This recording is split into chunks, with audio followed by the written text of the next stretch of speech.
So guys, ngayong araw guys, wala si Doy Dudoy, kaya ngayon ipaprank natin siya. Paprank natin siya. Paprank natin kung tumitikim siya ng nilagang baboy. Nilagang baboy, pero ito yung baboy niya. Oh no! Ito yung baboy niya. Yun. Baboy niya. Hilaw na hilaw. Wow. May tanglad pa. Sige guys. Mamaya guys dito si Doy Dudoy. Kaya atay natin.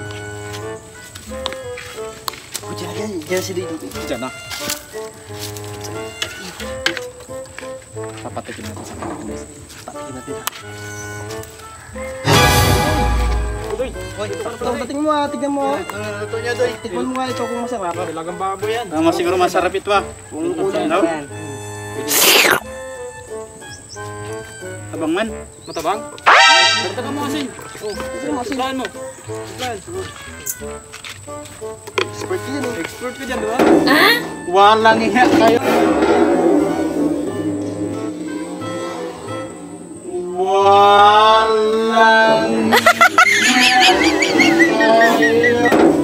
Walang iya kayo.